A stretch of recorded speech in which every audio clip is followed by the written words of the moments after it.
Why don't you kick us off, man? Talk a little bit about. I'd love want everybody to hear kind of the background on the bank and the history and everything else, and then I figure we'll talk most of the day about kind of what you guys are doing to change and everything. But a little bit of the background and the history, and introduce yourself, man.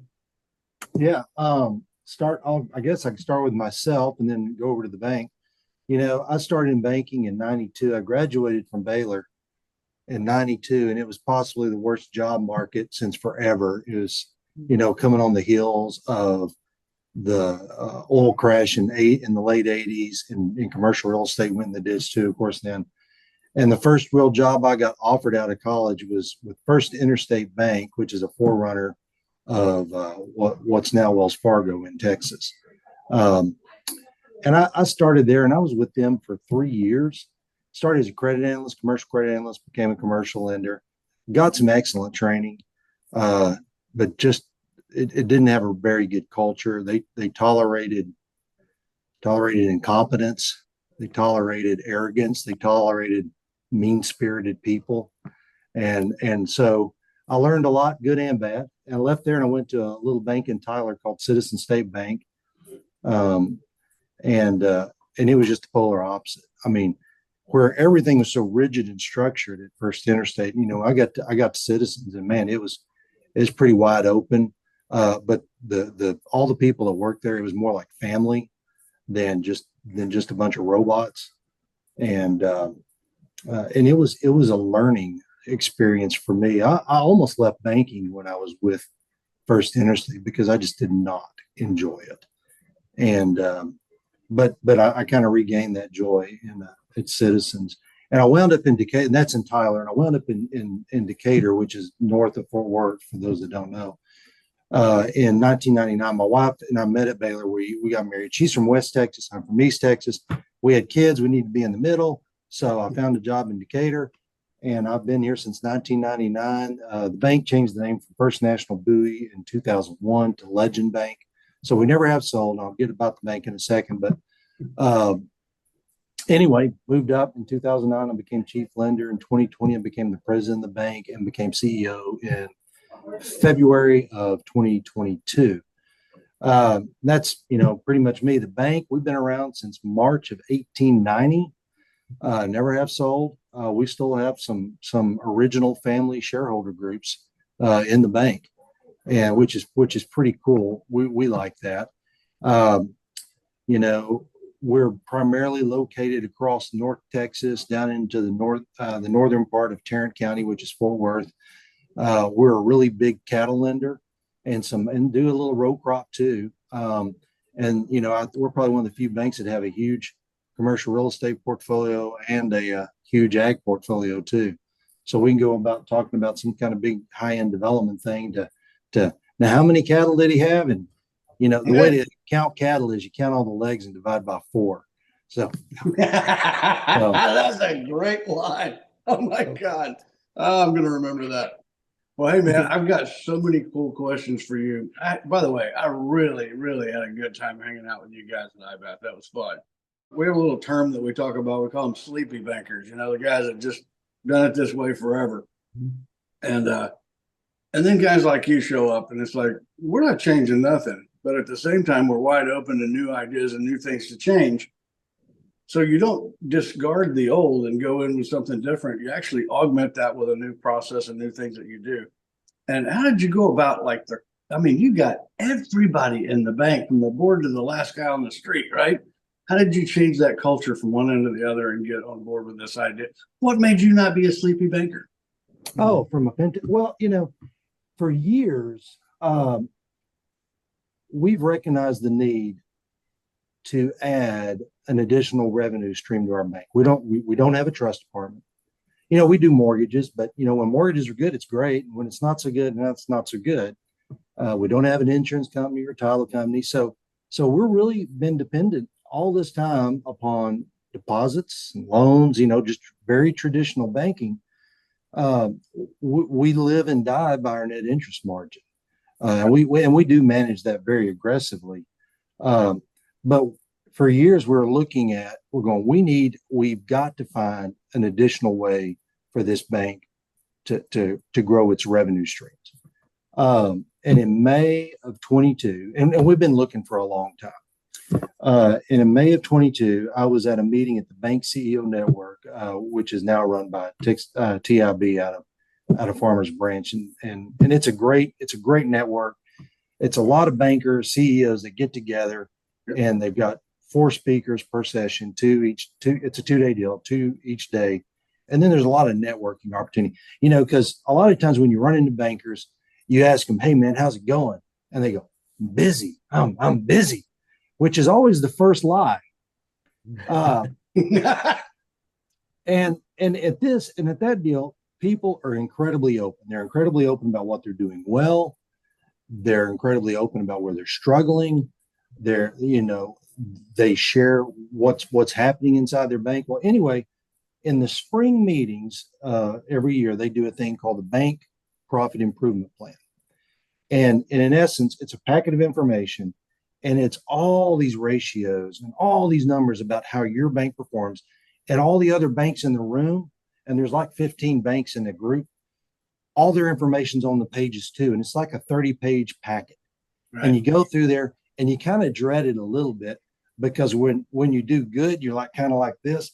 And then there's some parts where you don't do as well. And you're like going, "Oh God, don't call on me." And then they go, "Hey, why are you doing so poorly at this?" And anyway, I was sitting by a guy, and I'm not going to say his name because I didn't get his permission, who's really big in the bass space. And I was sitting beside him, and we're going through some of the traditional bank measurements, just loan to deposit ratio, yields on this and costs on that. And I'm looking and I go, "Man, I could really help this old boy out. He's struggling." And then we got to the page where it said ROA. Yes. And my eyes almost bugged out of my head. And I just looked at him and I said, what are you doing to do this? And he says to me, he goes, "Well, we're a payments bank." And I said, "Oh, okay, payments bank." So I sat there for a few more minutes and I looked back to him. I go, "What's a payments bank?" Yes. And then he started to explain to me the whole BAS ecosystem. And I went, "Holy cow, I have found the thing that we need to pursue to be our deal." And so came back to the bank, talked to the board about it, talked to our executive management team about it. And, we started gathering information. And that's really what led us on this voyage. We're fortunate that we have a board that they allow us to do some things and maybe it works out and maybe it's not as successful, but that's okay. It's the old saying, it's a heck of a lot better to try and fail than to fail to try. And I love the Teddy Roosevelt quote about the man in the arena. Yes. Hate the critic. You can talk all you want about the guy who's down there actually doing it. Don't be the guy sitting on the sideline just going, "You didn't do it well." And we want to be the man in the arena. And our board, fortunately, give us enough latitude to do that. That's great. When you talk about CEO, that all kind of spun off of the affiliation program at Sheshanoff. And so a lot of those reports and data and all that, I helped put all that together years and years ago. So I'm intimately familiar with the packet you're talking about. So, okay, you ready for question 2? We're ready. Yeah. Okay, man. So obviously bankers helping bankers got jumped into the middle of this pretty quick.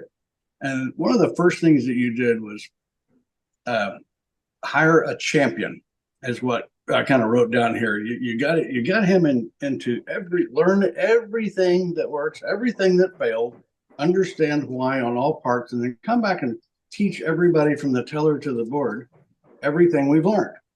That hire a champion idea, what got that going?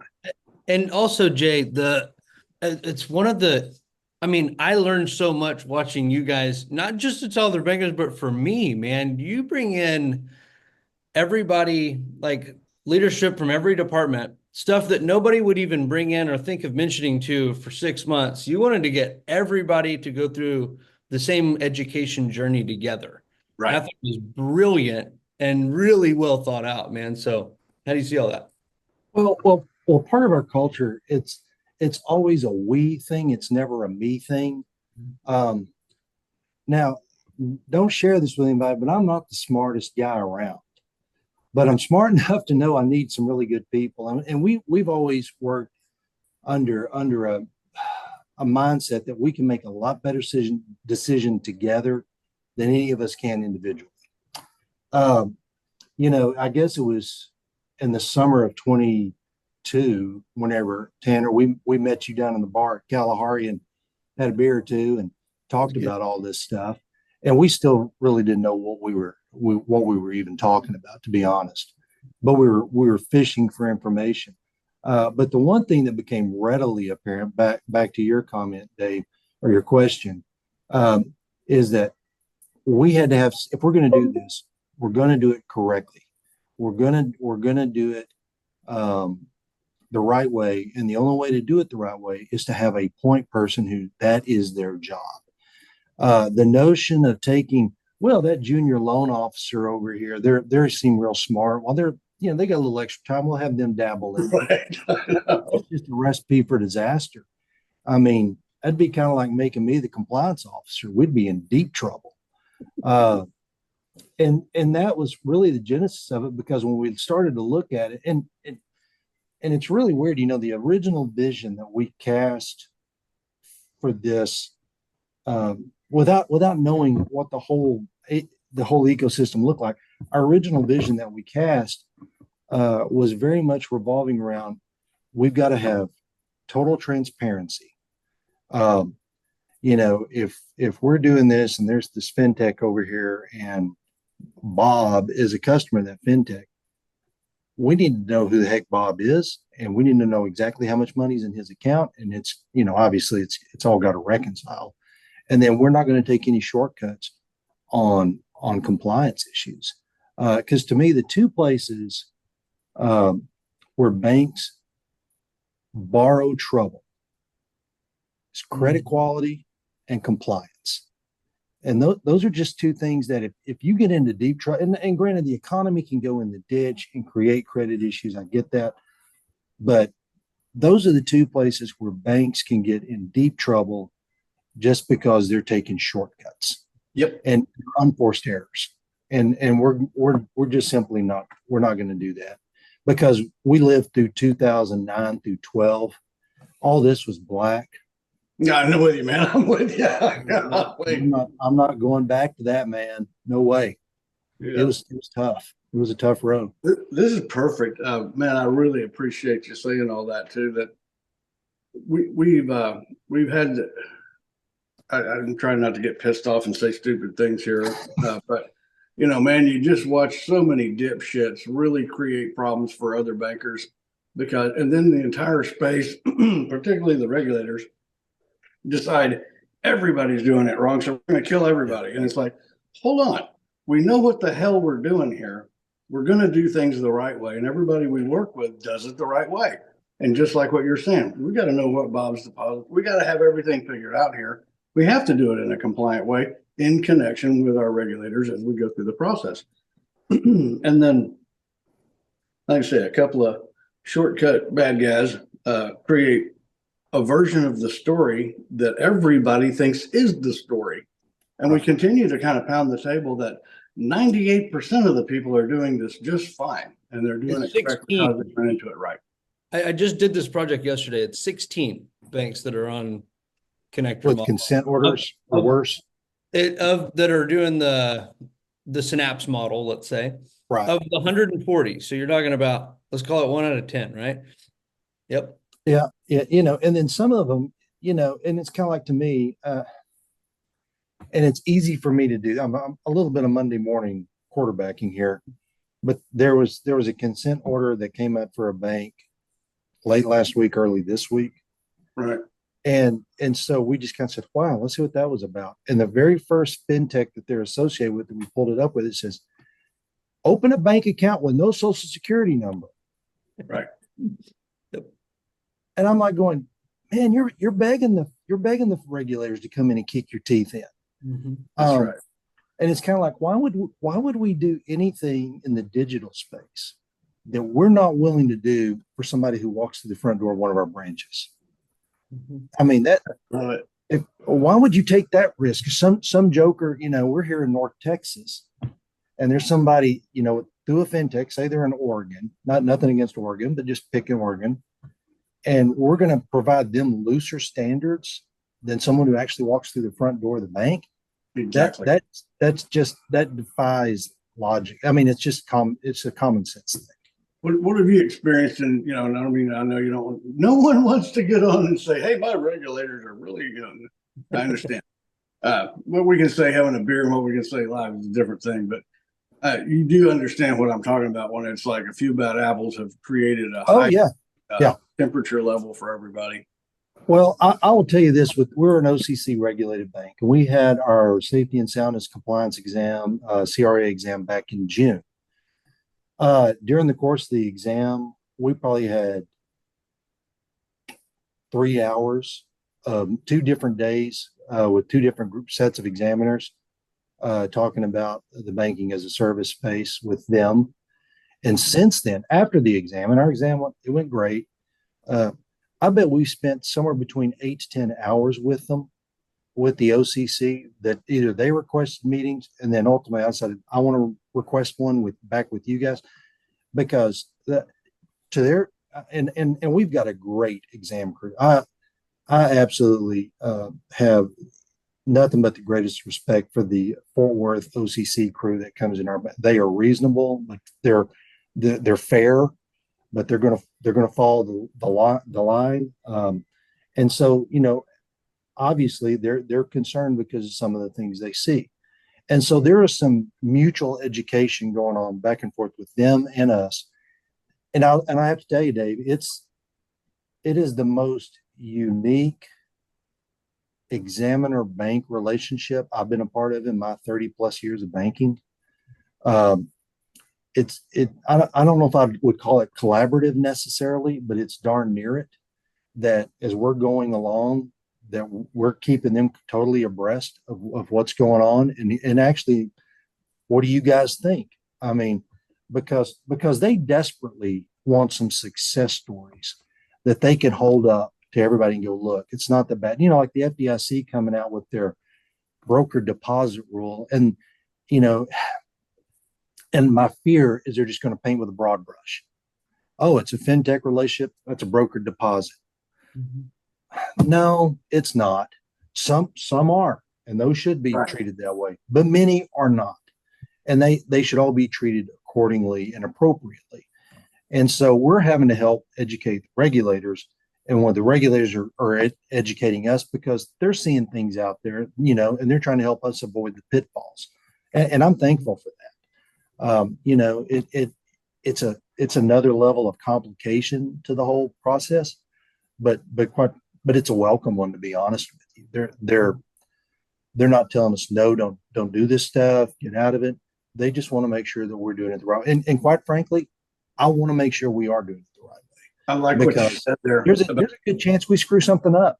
And I would much rather have them coming in right behind us going, whoa, you guys messed this up, instead of us trucking along for 12 or 18 months, then finding out we screwed it up. And then the mess is a lot bigger than what it was at the very beginning. So, I think that's a really important point that everybody needs to realize, that it's not cool for them either to have a consent order a week, right? Oh, it creates a ton of work on them. Right. And so they need some wins as well. And so, and most importantly, I think I want to pound the table on this. There is a right way to do this. I agree. And it's not a mystery out there. It's just a refusal by other people. And then everybody reads it, oh my God, how kind of, don't they know compliance? It's like, guys, this isn't hard. There's a hell of a lot of money to be made. This is probably the biggest opportunity in my lifetime I've ever seen for community banks to win. Because the 2 fundamental issues for my bank that are there, and even when all this flood of consent orders and bad press was coming out, I went back and I revisited and I said, what are the 2 fundamental issues for us? Number 1, we need to diversify our revenue stream. That's number 1. And number 2, we're either going to compete with these fintech guys, or we can co-opt them and partner on some level with them and be a part of that ecosystem and benefit from it. So long term, if we just sit here and shake our fists into the wind, we're not gonna do well. That's it. We're community banks. We're not technologists. they're going Right. to out technology us, and it's going to be sexier than anything we can roll out there.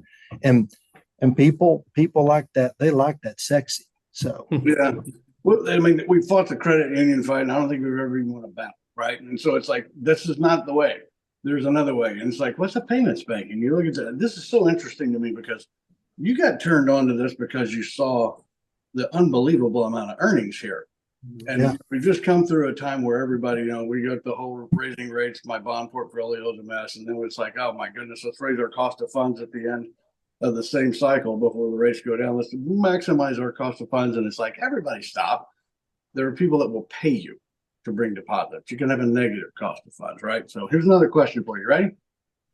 All right. So Tony, I wrote a note down here about you created a new solutions specialist that just, hey, so we've got, Jared, the champion across the whole organization, education, teaches. I love the part about I want to learn the ones that were a failure and what made them fail, not just the success stories.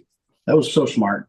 And then Tony coming in and saying, look, we've got a person that does nothing but just, I don't know what the right word is, but vet or, bring new opportunities and new solutions. yeah. John Michael Davis is that guy for us, and he does a great job. He is constantly visiting with various fintech. I don't know how many he's talked to, 60, 70, 100. I mean, it's a bunch. Right. And then, when he finds one, he goes, well, this looks like a pretty solid opportunity. And we start going through, and then we have our steering committee for Bass, which concludes. And I think Jared talked about it during his podcast. It's me, it's our chief financial officer, it's our chief information officer. Well, obviously he's on it. We've got our other people. We've got our compliance officer is involved in that too. Yes. I mean, because quite frankly, she's got to be involved. I mean, anytime the compliance officer of a bank gets pushed into the corner and said, we'll let you know when we need you. That's a bad situation. To me, the compliance officer is Jiminy Cricket sitting on your shoulder, Right. telling you what to do or not to do, Yeah. And it's like, man, we can create enough problems for ourselves. Why borrow trouble? Yeah. Hey, Jay, about Tanner, real quick. Can you talk to him? Like the number one thing I think we hear all the time is, hey, if I was to do this, how do I find a fintech? Yeah. You do this. And that. Yes. Just raise your hand, man. Because that was my question going this thing on. Well, I'm in Decatur, Texas, because that's where I have an office in Bowie and an office in Decatur, but primarily I'm in Decatur because it's where I live. Decatur is a town of less than 10,000 people. It's kind of out in the country. Love it. Where in the world am I going to go find a fintech? I mean, and that is the thing that a lot of bankers go, where do you find these people? And go, man, you go to a conference or two, you make a few like with you guys, connections like with you fellas, and there's a few others. It's not hard. I mean, they show up. Then the problem is like what John Michael does is the vetting piece, because there could be a flood of them, because there's a lot more of them than there are banks. And even some of these big boys, the pioneers in this space, the regulators have hit the brakes on them and are not letting them add anymore. So they've got to find, and then there's other banks that are having to get out of the space because of various issues. And the ones that some of them they have are probably not going to make it, but there's other ones that are good, and they've got to relocate somewhere else. So that the field's still pretty wide open. And even if, once the big boys get off the sideline and back in and are able to onboard more, there's still going to be opportunity, because, and we're still trying to figure out exactly what our niche is going to be in this deal. There's a part of me, because I'm real soft-hearted. You can ask all my friends, but I kind of like things that are more altruistic, that make a difference for people. But the question is, can you do those and do those profitably? That's the other. Everybody knows bankers are a bunch of assholes, and it's like, well, wait a minute. Hang on. We actually do lots of good, well, hold on. Yeah.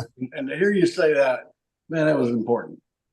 Yeah. Hey, well, Oh, go ahead, Tanner. Good, Jay. You good? You good? No. I was just going to say, um, every year, both of our trade associations in Texas, Texas Bankers and IBAT, they do road shows and they go around and see everybody. And this year at the IBAT one, Bill Briggs, he works for IBAT now. He used to be with SBA. He was like he may have been the muckety muck with PPP, which God bless him for that, because that had to be a rodeo. But he's now with IBAT, and this was his first road tour this year to go around all these towns. And he made a comment that has stuck with me. And I don't know if it was purposeful or if it was a throwaway on his part, but when Bill said this, it just stuck with me and it continues to resonate. You go through particularly smaller towns, you go through a small town that has a community bank and a small town that doesn't have a community bank, and there is a discernible difference between the two as far as the life of that community. And to me, and to echo what you were saying, Dave, I mean, that's our job, is to make a difference in these communities where we are. That's the name, community bank. Well said.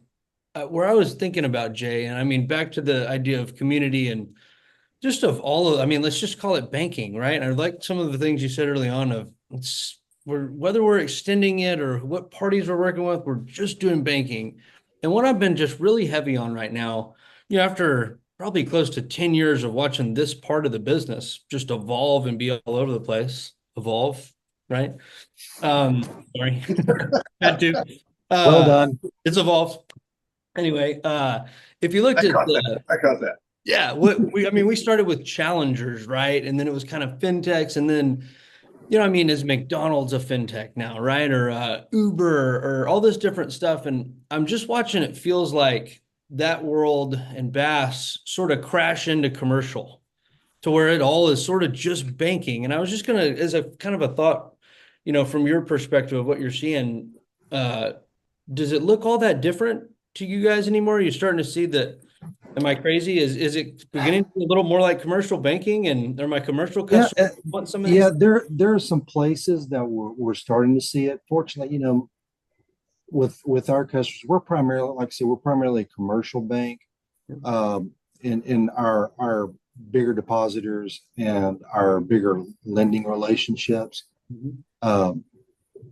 want or require more of a personal touch and don't necessarily want to do it all right here, or simply can't. But yeah, we are seeing that. I mean, particularly on the consumer, more on the consumer side. Chime is a huge, a significant threat to banks like ours, or similar neobanks like them, online banks, because they make it easy. They make it really easy. Well, another thing, Jay, I sent some stuff to Christopher the other day about Mercury, that every single reply and comment about them, we love that bank, and I sit there watching all these, it's the best bank I've ever worked with. And I'm like, it's not a bank. And I think there is a problem in the community space. And this goes back to the whole Evolve Synapse situation of, there's a lot of uninformed people in the public. And nobody's out there saying this is what is FDIC, this is what is not, right? And so there's an element of like stealing bank thunder and warping it into something else, and people have no idea how exposed they actually are. Yeah, I would agree with that. All those people that are struggling with trying to get their money out of that deal. What a nightmare. Yes. I have a lady that banks with us that she called me one day. And she said, well, we're with the bank and they sold out to a bigger bank. And she goes, well, we're thinking about moving to you, but we have concierge level service and all this stuff and at our current bank. And she's telling me about how awesome it is. And she goes, well, we get that kind of service with you. And I said, do you have the CEO's cell phone number at that bank? She goes, no. I go, well, there you go. And to me, that's the advantage we have. It doesn't take long to get to me to wring my neck if you've got a real problem. It's not going to go more than through 2 layers before that call winds up at my desk and I see a number I don't recognize from our call center and go, oh boy, what have we messed up this time? But the beauty is we can fix it. Whatever. It's one one of our unofficial mottos around Legend Bank. We fix our screw ups faster than anybody. I love that. But I do think to your point, I think there's going to be a massive, and it's already happening and has happened in places, a massive hammer blow from the regulators where they're misusing the word bank and FDIC coverage and all this, because, and I know you guys have already plowed this ground before, but like, if you don't know who the guy is down there, you really don't know if you have FDIC coverage. Well, one, if it's an omnibus account from the FinTech or from Synapse, there is not FDIC coverage because all those funds are commingled. You got 250 grand and that's it, and you're in deep trouble. But even if even if they're individual accounts, well, you've got to reconcile it to your own bank. Well, what if that guy banks with you over here and he's got $250,000 CD and then he puts 50,000 in some fintech and it's with you, and you're telling him he has FDIC coverage? You are telling him a lie. And unless they're structured, they're structured the same. And that's the thing that's what's got to happen is we've got to make sure that we're totally transparent so we can reconcile everything, not only from a balancing standpoint, but from an FDIC standpoint and everything else.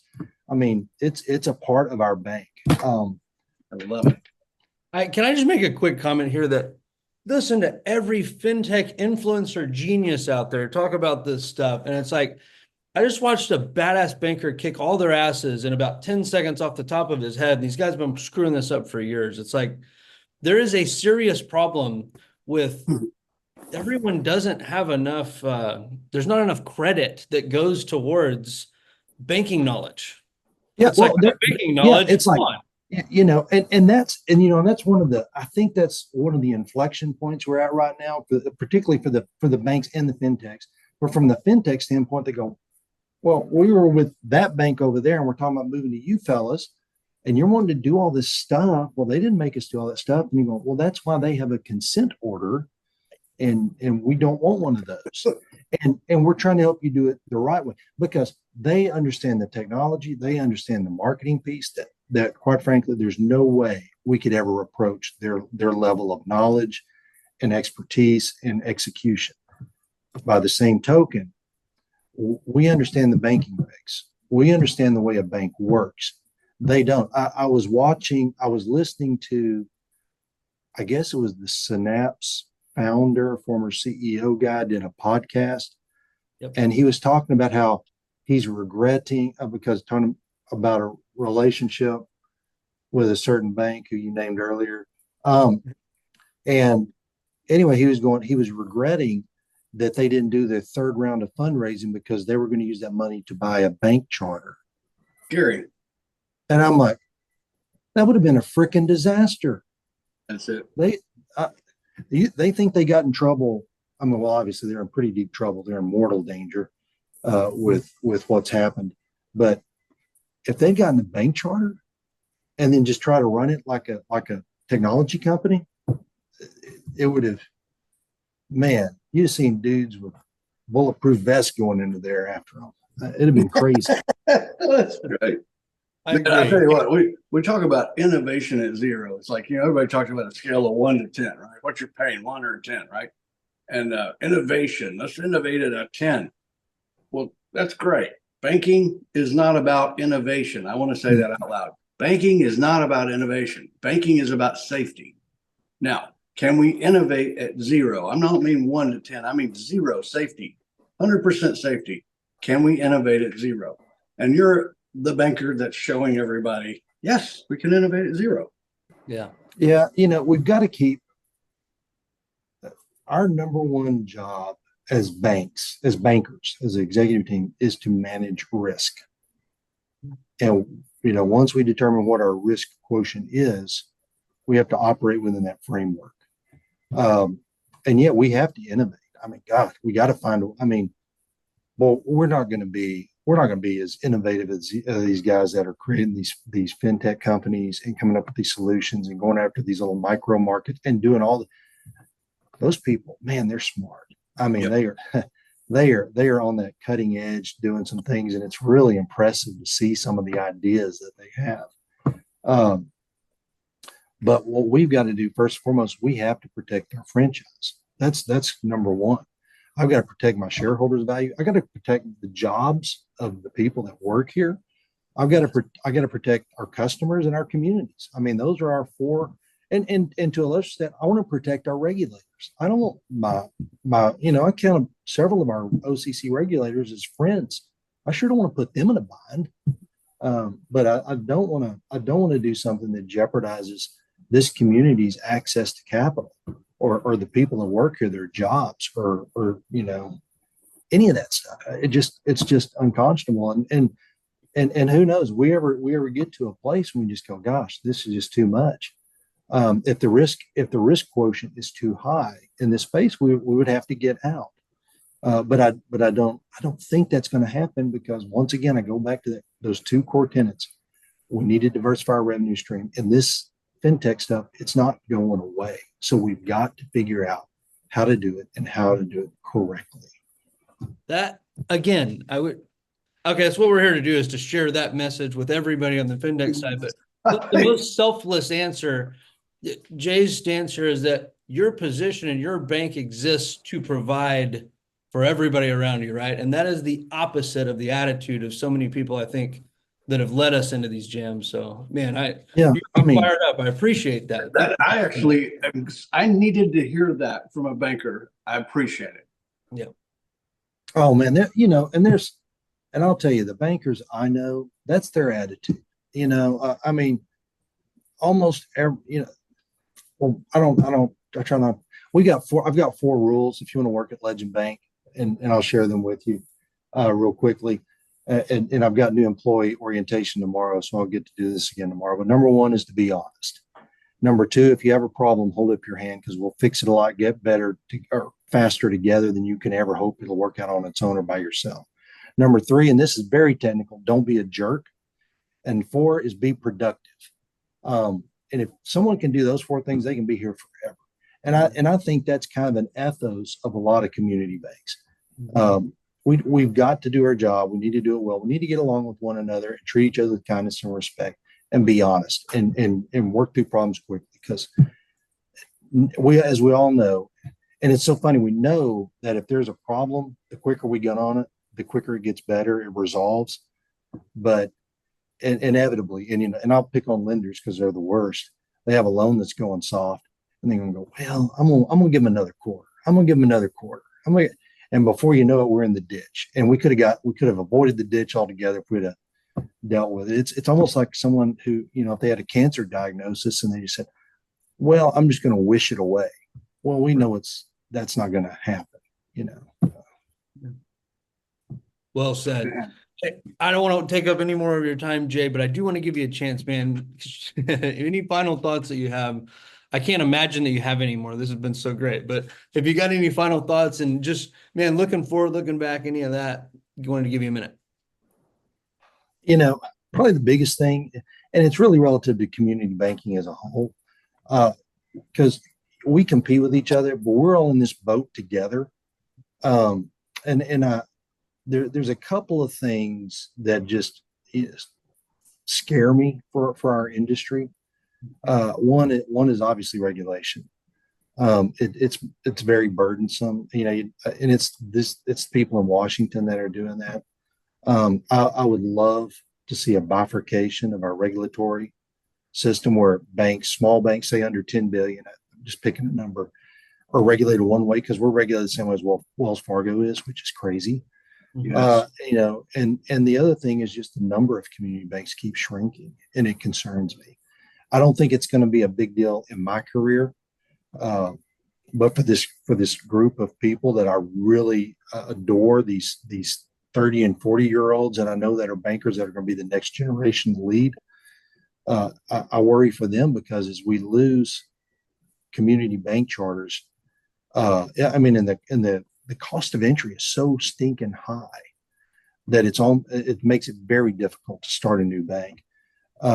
And we're going to lose our critical mass as a center of influence, because if the industry continues to consolidate, and the same gentleman from Florida that y'all had on recently, he said, we need people to start community banks, not to sell them in 10 years, but to serve their community.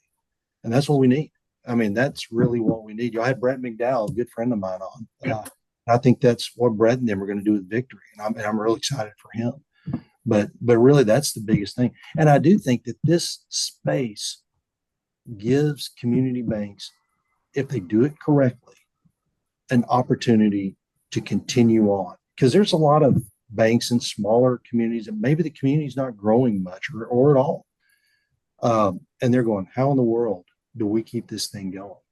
And I think these fintech relationships is an opportunity for them to diversify themselves away from here in Texas, when you get west of I-35, there's a few islands like Abilene and Lubbock and El Paso, but you get west of I-35, it gets tough.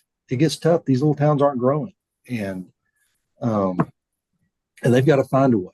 And everything you just said outlines the mission of Bankers Helping Bankers, is literally just help people figure these things out so that we can make much more profitable institutions. So the last thing you never want to do is get rid of a charter. Yeah. I mean, and it makes me sad because, there are banks, once everybody works through this AOCI issue, the unrealized loss on the balance sheets from investments, once they work through that, I'm afraid you're just going to see a boatload of sales be consummated, because people are, number one, they just were beat down through all this from COVID all the way to now. It's just beating them down. But the other thing, there are massive succession issues at the management level, but also at the board and even at the shareholder level.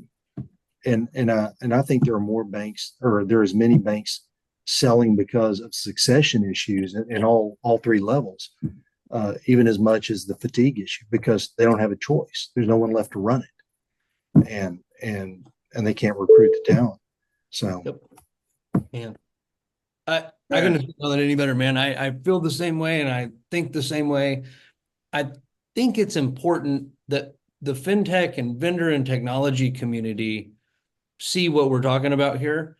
And I mean, look, anybody who runs a shop, do you think that you have as many people relying on you as Jay does, right? He's got towns that are relying on him. I hope that the technology folks can see things that way a little bit. So, man, we appreciate you. Yeah, thanks so much for just everything you said, everything you are, and everything you're doing. And hey, I'll see you in a couple of weeks around up. All right, hey guys, we appreciate the opportunity, and I hope I didn't embarrass myself too badly today. You're incredible. Thank you. I appreciate it. All right, guys. Hey, Tanner, Dave, thank you so much. Have a blessed day, guys.